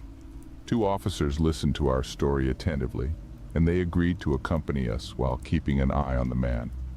The presence of security seemed to deter the stalker. He disappeared into the mall's labyrinth of shops and passageways. It felt like we had won, at least for that moment. Relieved, I resumed my shopping, Sarah at my side and the security officers close behind, but just when I thought it was over, the man reappeared, and my fear returned. He wore a sinister smile as he continued to follow us. I couldn't shake the feeling that he was playing a sadistic game. We returned to mall security, and this time they decided to call the local police. Officers arrived promptly and took over. They questioned the man and checked his identification. To our astonishment, they discovered that he had a history of stalking and a restraining order against him. He was promptly arrested, and I finally felt safe again. The ordeal was a stark reminder of how real-life horrors could unfold in everyday places. The mall, once a symbol of leisure, had become a haunting experience. I'd never forget the unsettling feeling of being pursued and the relief that washed over me when the authorities intervened.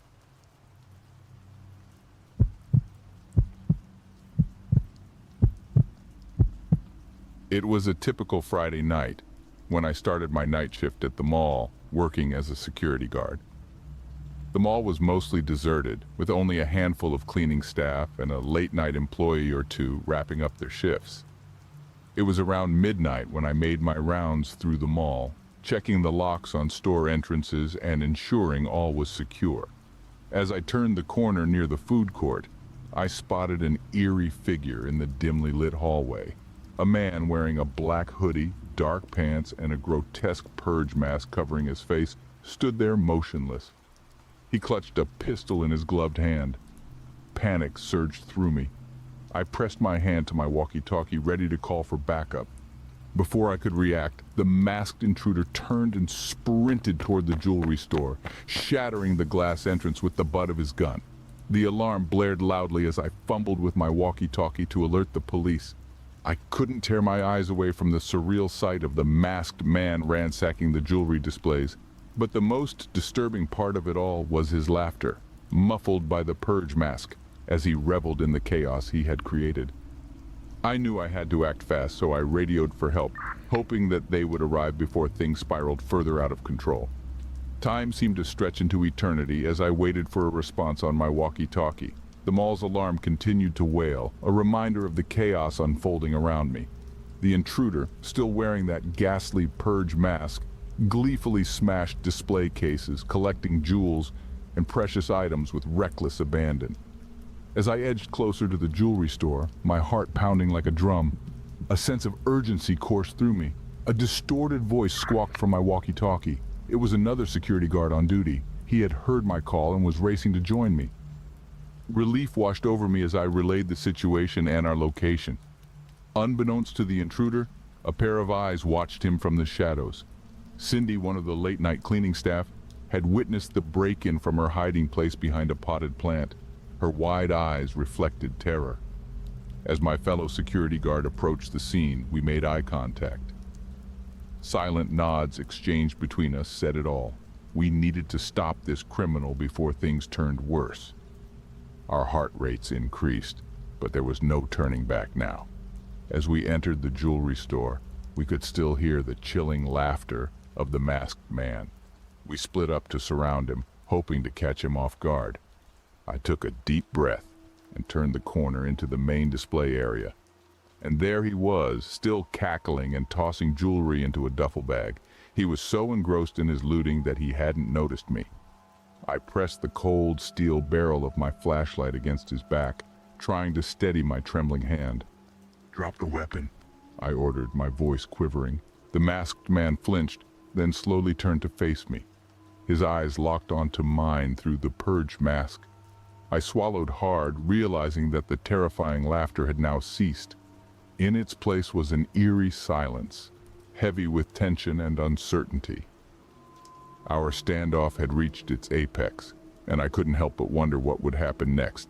This mall, A haven of commerce during the day had transformed into a battleground, and I stood at the epicenter of a perilous encounter. The stale air in the jewelry store hung thick with tension, like an approaching storm ready to unleash its fury. The masked man and I stood frozen, my flashlight still pressed against his back as he kept his eerie gaze locked on me through the grotesque purge mask. The suffocating silence seemed to stretch on forever. Just when it felt like a violent confrontation was imminent, an unexpected twist of fate unfolded. The cleaning staff member Cindy, who had been hiding in the shadows, made her move. She lunged at the masked man, her mop raised high, and brought it down with all her might, knocking the gun from his grip. The weapon clattered loudly on the tile floor, and a collective gasp escaped my lips. The intruder staggered back, momentarily stunned by the sudden turn of events. I seized the opportunity and lunged forward, pinning him against a display case.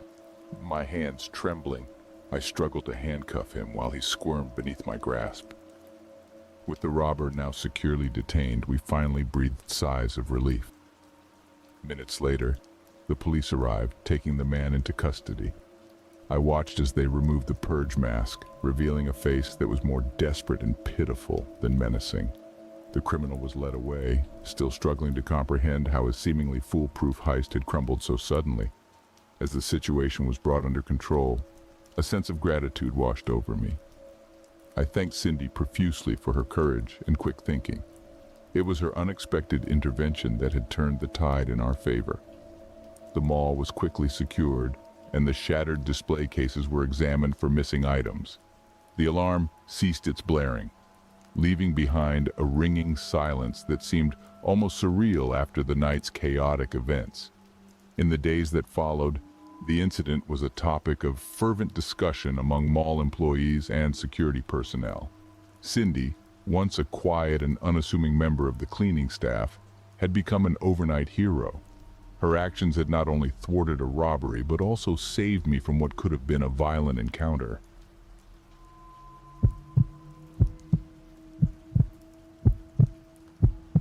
Working the night shift as a security guard at the mall had its perks. It was peaceful, with few people around, and my responsibilities mainly consisted of making sure the premises were secure. Most nights were uneventful, until one peculiar evening changed everything. As I strolled through the dark corridors, the occasional sound of footsteps reverberated off the polished floors. I knew it was just the cleaning staff, but something felt different that night. My flashlight cut through the inky darkness, casting eerie shadows on the impeccably dressed mannequins that adorned the various storefronts. Most people would consider mannequins lifeless, inanimate objects, but alone in a dimly lit mall, these uncanny, human-like figures took on a sinister presence. Their vacant eyes and plastic smiles seemed more menacing in the shadows. I paused near a boutique displaying high-end evening gowns, feeling a shiver creep up my spine. The mannequins here were something else, meticulously crafted to look almost too real. They wore elegant dresses, but in the dark, they appeared to be frozen in a macabre dance, their faces twisted in expressions of agony. Shaking off the eerie feeling, I continued my rounds. A sudden noise from one of the stores sent me on high alert. It was like the sound of a dress rustling against a hanger, but it was far too late for any employees to be present. I cautiously approached the source of the noise. The sounds continued intermittently, growing louder as I drew closer. My flashlight revealed that a particular mannequin, clad in a wedding gown, had shifted. Its head now faced in an entirely different direction, its eerily lifelike eyes locking onto mine. I hesitated for a moment, convinced that it was just a prank or a malfunctioning mannequin, but then it moved. Its plastic, claw-like fingers twitched, and a guttural moan escaped its gaping mouth. I stepped back in terror, my heart racing. The other mannequins around me began to move as well. Slowly their lifeless forms came to life, turning their heads to face me. They encircled me, and the dimly lit corridor echoed with their bizarre, creaking motions. Panicking, I tried to contact the mall's cleaning staff, but my walkie-talkie emitted nothing but static. The mannequins continued to close in, their eyes fixed on me. It was as if they were silently accusing me, blaming me for a fate I couldn't comprehend. In a desperate bid to escape, I fled down the corridor, my flashlight cutting through the oppressive darkness. As I reached the mall's entrance, I noticed the mannequins had followed, their sinister dance growing more frenzied. Desperation clawed at my mind as I unlocked the massive glass doors and cold night air rushed in. I burst out of the mall, gasping for breath. Behind me, the mannequins remained trapped within, their lifeless eyes staring into the darkness. I never worked another night shift at that mall. The mere thought of those unsettling figures kept me far away. To this day, I can't help but wonder what happened during those eerie hours when the mannequins seemed to awaken, their plastic features contorted in sinister ways. Was it a bizarre, unexplained event, or was there something more malevolent lurking in the darkness of the mall?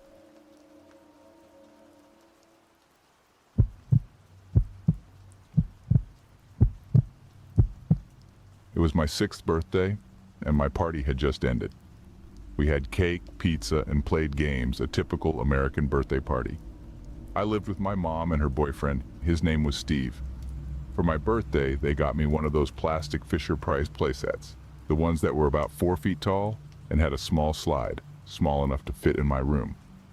I was extremely excited about this because it was exactly what I wanted, and I was sure it was the greatest invention since sliced bread.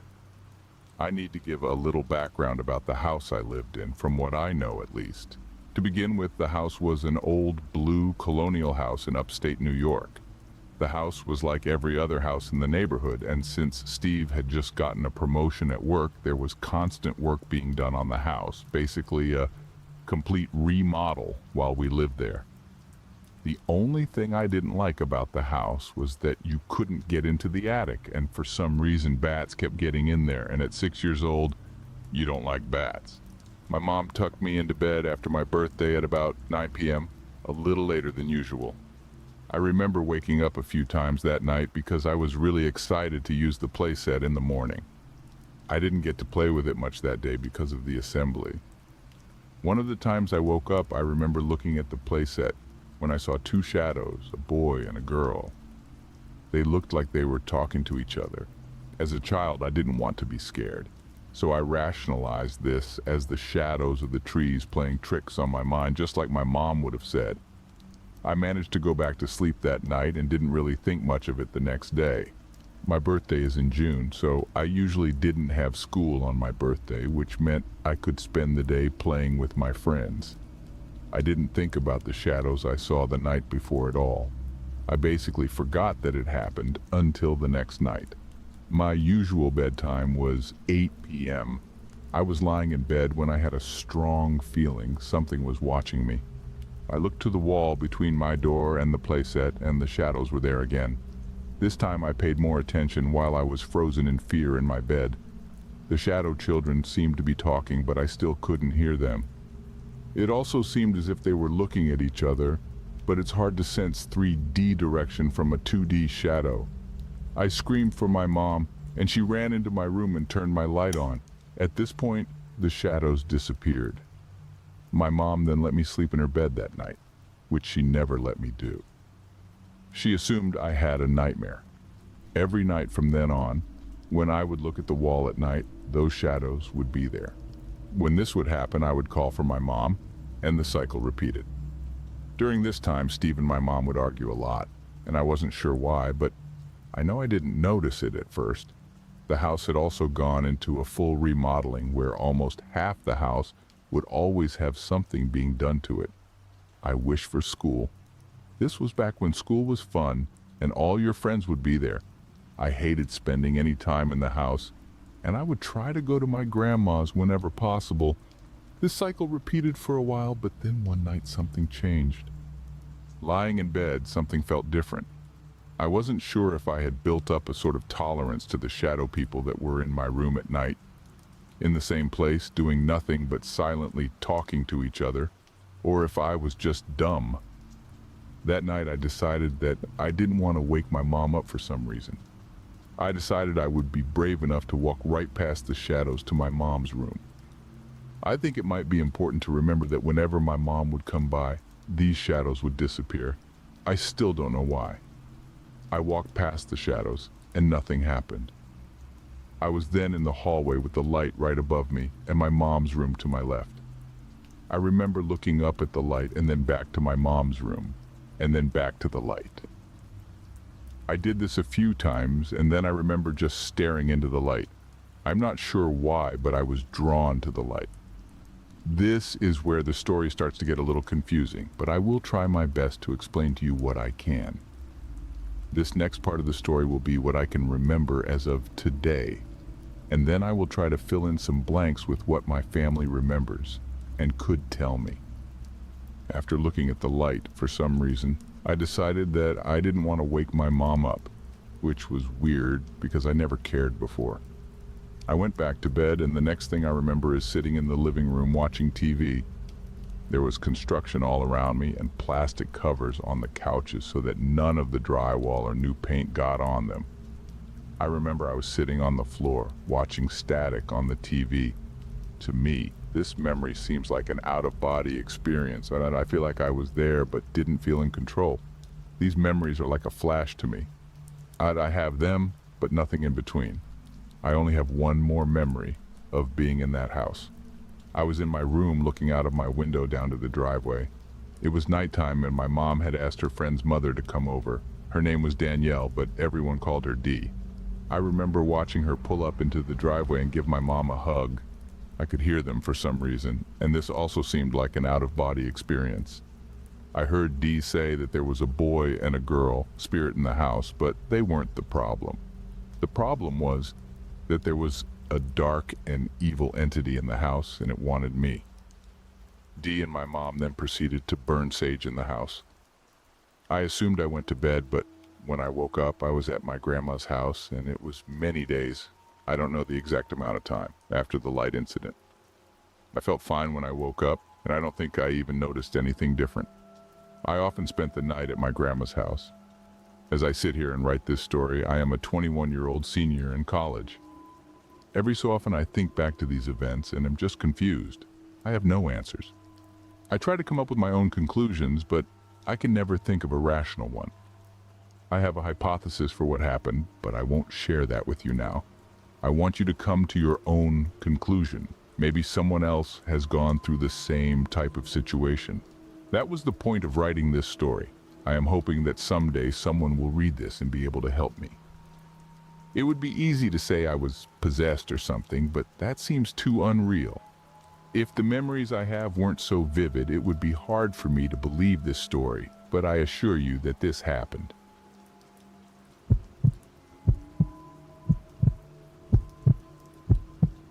This happened in the summer of 2013.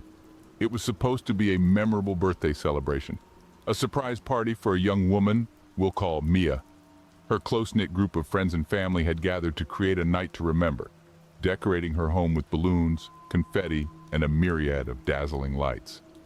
The excitement was palpable as the evening began. As Mia walked into her transformed living room, the cheers and applause filled the air, and she was overwhelmed by the love that radiated from the faces of her closest friends and family.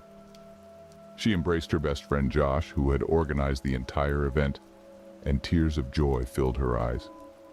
Everything seemed perfect. However, as the night wore on, a disconcerting undercurrent began to seep into the festivities. A group of strangers had infiltrated the party, blending in seamlessly with the invited guests.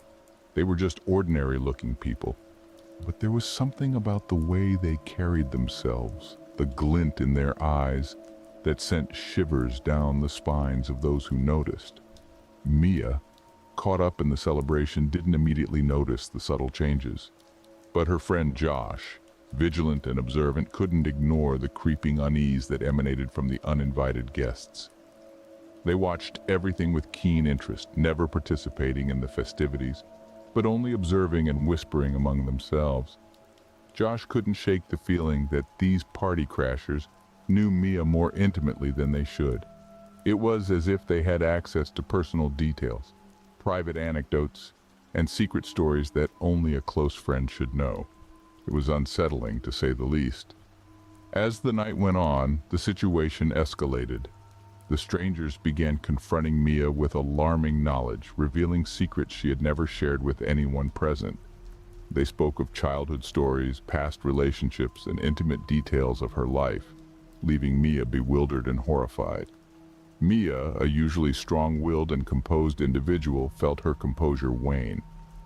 Fear gnawed at her as she realized that these people were not ordinary gatecrashers. They were sinister intruders who seemed to possess an uncanny knowledge of her life. Mia turned to Josh, who shared her growing concern, and together they decided to confront the strangers. The chilling encounter only deepened their terror. When Josh and Mia approached the uninvited guests demanding answers, they received cryptic responses. The strangers claimed to have a message for Mia, something she needed to remember. They spoke of a past event, a dark secret she had locked away. As the confrontation unfolded, Mia's other guests grew wary, and the air became heavy with tension. The strangers spoke of a forgotten sin, a transgression Mia had hoped to bury forever. And as the night wore on, her closest friends and family began to wonder if these individuals held the key to a truth she had suppressed. The once vibrant party had transformed into a nightmare of whispered secrets, mysterious warnings, and an unbearable weight of guilt and dread. Mia found herself at the center of a psychological horror she couldn't escape. When the party finally ended and the uninvited guests reluctantly left, the atmosphere shifted. Mia and Josh were left questioning the reality of what had transpired. Had they been confronted by something supernatural or a sinister prank? Mia couldn't ignore the unsettling words of the strangers. The party crashers had delivered a horrifying message, one that would haunt Mia for years to come. The truth she had buried was no longer hidden, and the psychological torment of that night would follow her into every waking moment, forever a chilling reminder of a party that turned into a nightmarish ordeal.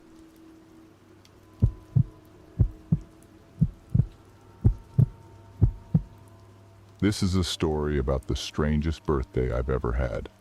To provide some context, I live in Germany, where the legal drinking age is 16 for beer and wine and 18 for liquors. On my 18th birthday, my best friend and I decided to venture into our nearest city for some drinks at a local bar. It was a Tuesday night during school summer break, so the crowd was sparse, and we savored the moments while sipping on margaritas. Out of the blue, our waitress, who I coincidentally knew from her time at my school, informed us that two men wanted to buy us drinks. She pointed towards a table at the far end of the outdoor section.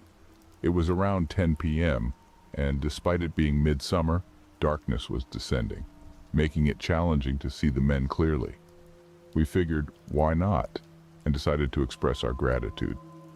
Upon approaching them, I noticed the two men, a younger individual, whom we'll call Tom, and an older man who was visibly intoxicated. The older man was staring at me intently without even blinking, and eventually said, "You're so beautiful. Do you know how beautiful you are?" I told him I had just turned 18, laughed awkwardly, and thanked him, aware of his inebriation. I attempted to steer the conversation away from his inappropriate remarks. As we delved into a general life discussion, Tom informed us that the older man was his neighbor and going through a divorce. Tom had brought him out for the evening to provide some distraction. It seemed like a kind gesture, especially since the older man was continuously interrupting our conversation with his inappropriate comments about me. However, the situation took a dark turn. The older man began expressing his despair, stating that he saw no purpose in life and contemplated suicide. Given my own experiences with depression, I wasn't overly alarmed, but rather felt sympathetic and tried to comfort him. While doing so, I discreetly texted my best friend, who was seated next to me, to devise an escape plan. But then he made a shocking declaration, exclaiming, "I can't take it anymore. I want to end it. I have a knife on me right now. I'm going to do it right now." He was threatening to take his own life, pleading for us to provide a reason not to commit this act right before our eyes. Tom began apologizing and attempted to calm him down, although with limited success. I felt sorrow for the man, But having met him just an hour and a half ago, and given his intoxicated state and the fact that he claimed to have nothing to lose while carrying a knife, I grew increasingly uneasy. My best friend and I, now anxious, devised a plan via text. She quickly changed my name to a male friend's name in her phone and, while hiding my phone in my vest pocket, called me. Her acting was so convincing that for a moment I questioned whether she was genuinely calling or if she had found a friend to call us. At this point, the older man was imploring us not to leave, intensifying our discomfort. However, we apologized, and on the verge of departing, Tom requested my number. In haste, I provided it, which he promptly called to verify. After his call, I blocked him. To Tom, if you ever read this, I'm sorry. You seemed like a kind person, but that night was quite unsettling. My best friend and I still jest about the rapid transition from 0 to 100 that evening and how unprepared we were for such an experience. Although nothing untoward happened to us, it was a night filled with fear. This story serves as a reminder that, while we remained unscathed, one can never be certain of the depths of human behavior. Stay safe, everyone, because you never know what people might be capable of.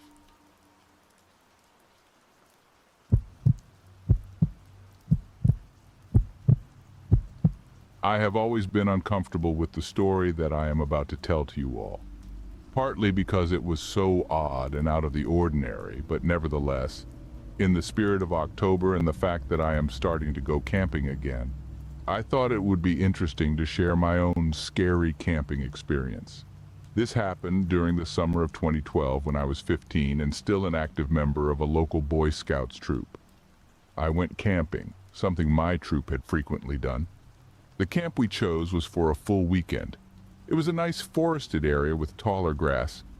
It also lacked other campers, and we saw no cars driving in or out throughout the time we spent there. Since we did not have to worry about other campers, our troop had a big campfire on Saturday night that went late into the night. Eventually, our campfire started to die out, prompting us to put it out and head to our respective tents and hit the hay. Oddly for me, I was unable to sleep that night.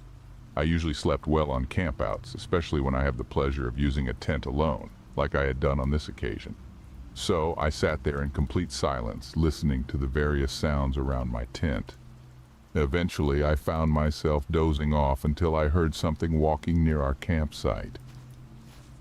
There was a very apparent rustling of grass that began to get closer and closer to the blob tents that our boys were sleeping in.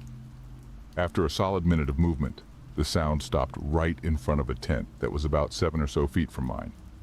I then heard the rustling start up again and headed off in the direction of the forest. I was paralyzed with fear. What could have made that sound? I thought about it for a solid few minutes and eventually decided it must have been an adult checking on us. Before I went to sleep, I looked out the little tent mesh window at the side of my tent and did not see anything out of the ordinary in our campsite. The sound went on for a bit in the distance, but I did not record for how long as I eventually fell asleep.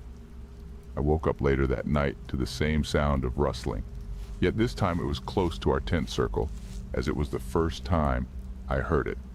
While I did not think too much of this, I silently listened to the sound to see where it was headed. It once again went to the same area it did the first time. Being curious, I peered through the tent window to see what was making the noise. My face turned white, and I could not move. My mind was still trying to register what was going on. I saw a large black figure standing before the tent in the darkness, and it was clear it was not a scout, as the figure had no flashlight on and was far too large to be any boy in our troop. Suddenly, the figure inched their hand to the tent door and began to slowly unzip it. After what felt like several minutes, the figure seemed to poke their head into the tent. Immediately after, a deafening screech came from the tent. I heard other tents being unzipped and saw lights being flashed at one tent, as well as a black figure starting to run away from the tent. Within seconds, the figure was running out of view into the line of trees. A few adults at the adult camp came to see the commotion.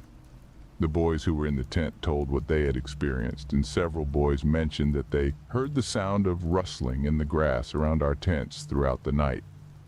Unfortunately, none of the boys were able to get a clear view of the person, except that the figure looked like a man and he wore dark clothing. Disturbed, the adults had us be moved to the campsite where they were staying at, and 2 adults volunteered to stay awake for the rest of the night in case of the creep's return. The next morning, we quickly packed up our stuff and left as fast as possible. We warned the ranger in charge, who called the local sheriff. From what I know, the person was never caught and our troop never camped there again. It was easily one of my most frightening experiences and something I would always remember when I went camping during my time as a Boy Scout.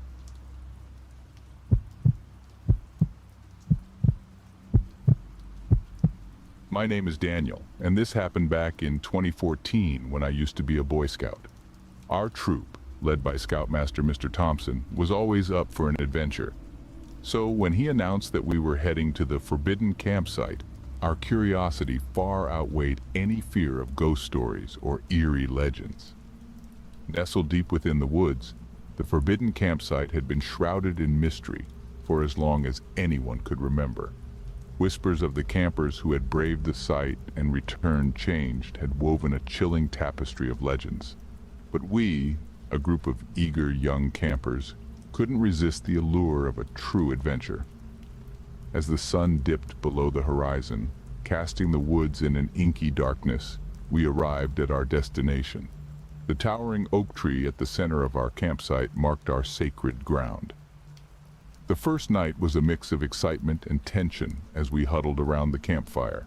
Our scoutmaster, Mr. Thompson, decided to indulge us with the sinister tales that encircled this forbidden place.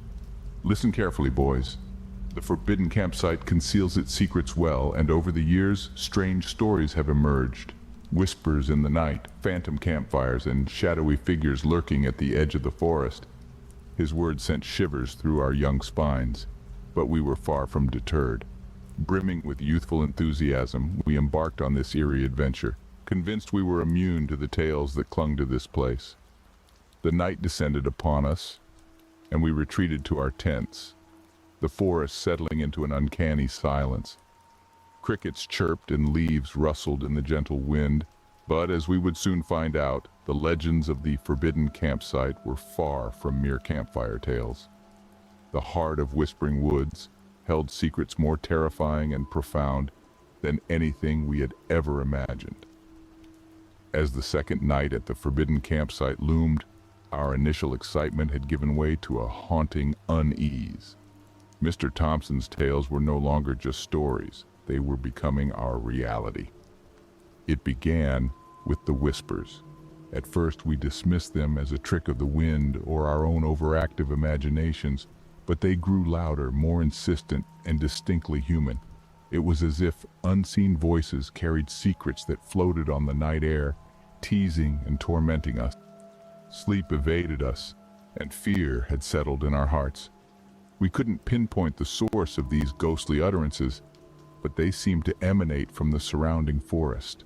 Terrified, we huddled in our tents, clutching our flashlights and pocket knives, as if they could shield us from whatever was out there. I was not alone in my paranoia. My fellow scouts, their faces pale in the moonlight, shared their own encounters. Whispers from the trees, eerie shadows flitting past our tents, and branches that creaked as if under the weight of invisible footsteps. By the third night, some boys were on the verge of tears. Mr. Thompson, who had been a symbol of leadership and strength, appeared as shaken as the rest of us.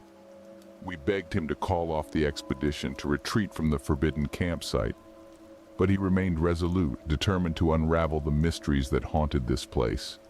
Our fear of the unknown intensified as the campsite's mysteries deepened. Phantom campfires flickered in the distance, drawing our attention to the very edge of the woods. When we dared to investigate, there was nothing but an eerie emptiness and the unsettling feeling that we were not alone. As the nights passed, our resolve began to wane and doubt gnawed at our courage. What malevolent forces lurked within the Whispering Woods? We were about to find out, but none of us could have predicted the horrors that awaited us on that final fateful night. It was the fourth night in the forbidden campsite. and the entire troop was consumed by dread.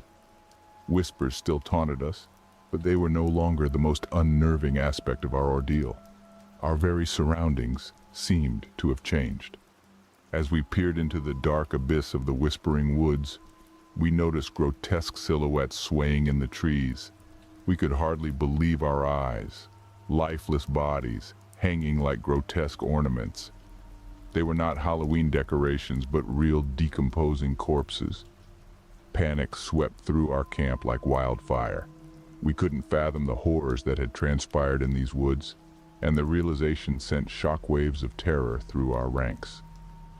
Mr. Thompson, who had been so determined to uncover the campsite's secrets, was now paralyzed with fear. We gathered around the campfire, our faces etched with horror and disbelief, as we tried to make sense of the grisly scene around us. Our scout leader finally revealed what he had discovered. This campsite had once been home to a sinister cult that had practiced dark rituals and sacrifices. The corpses that dangled from the trees were the unfortunate victims of this malevolent cult, forever etched into the whispering woods as a testament to the evil that had once thrived here. As our hearts pounded in our chests, a feeling of foreboding took over. We had to leave this cursed place, but escape would not come easy. The forest seemed to conspire against us, with trees bending and shifting to block our way. With no other options, we followed the winding path deeper into the woods, desperate to escape. But as we journeyed, the unsettling whispers grew louder, more urgent, and somehow more insidious. The feeling that malevolent eyes watched us intensified. We stumbled upon an ancient, desecrated altar, its stones stained with the blood of countless victims. At that moment, we realized that we had stumbled into something beyond our comprehension. This sinister force would not let us leave without a fight. As we trekked deeper into the heart of the whispering woods, the forest seemed to come alive, twisting and writhing with malicious intent. The path that had once led us in was now lost, replaced by an endless labyrinth of twisted trees and malevolent shadows. My heart pounded with a mixture of terror and determination. It was clear that we were not the first to enter these woods, nor would we be the last. As we struggled to find an escape, the whispers grew more frenzied, as if urging us to join the gruesome fate that awaited all those who dared enter the forbidden campsite. The whispering woods held us captive in its grasp, a grim reminder of the horrors lurking beneath the surface of seemingly tranquil places. As dawn's first light finally broke through the night, we realized that some secrets were better left undiscovered. With the first rays of light, the whispers ceased, and we managed to find our way back to the safety of the trailhead. The forbidden campsite remained untouched, a dark memory forever etched into our hearts. We never spoke of our chilling encounter again, and Mr. Thompson retired from leading expeditions. The forest had claimed its victims once more, and we were among the lucky few who managed to escape its malevolent grasp. The horrors of the whispering woods would forever haunt our memories, a chilling reminder of the darkness that can fester even in the most unsuspecting places.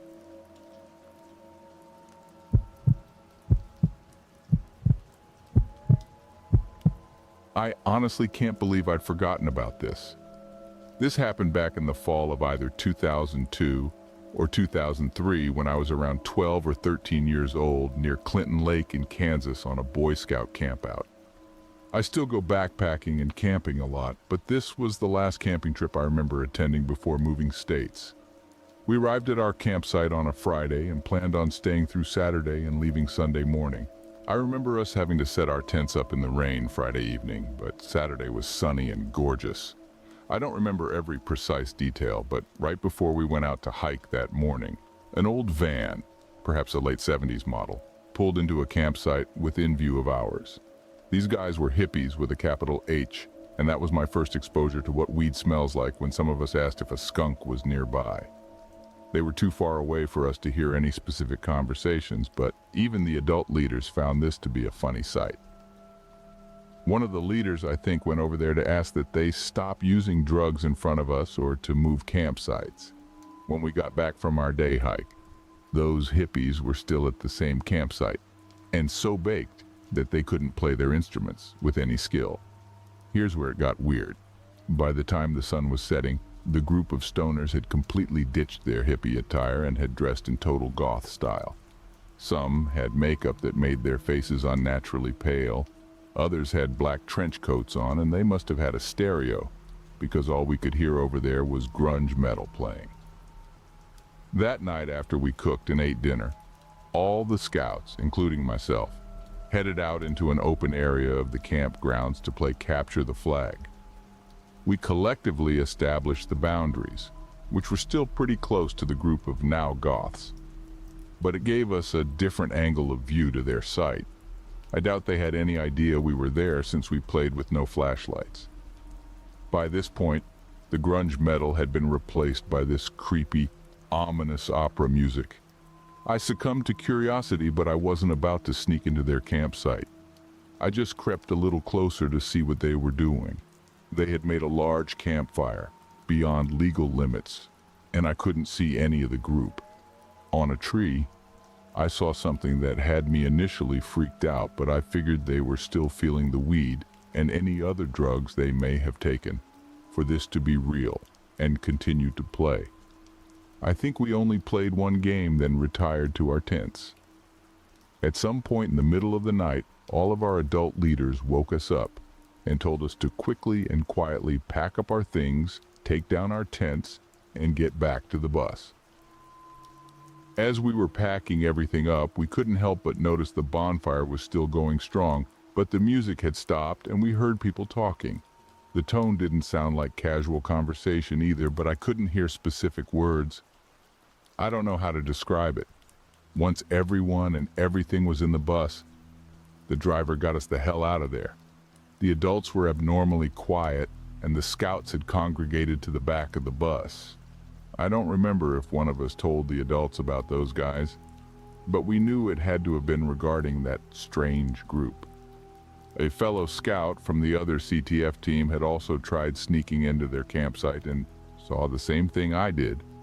Ever since, I'm inclined to think what we saw was real, and a reason for us cutting the trip short. Hanging from the tree, he and I saw a decapitated dog and 2 severed human legs. I never learned anything more about that night.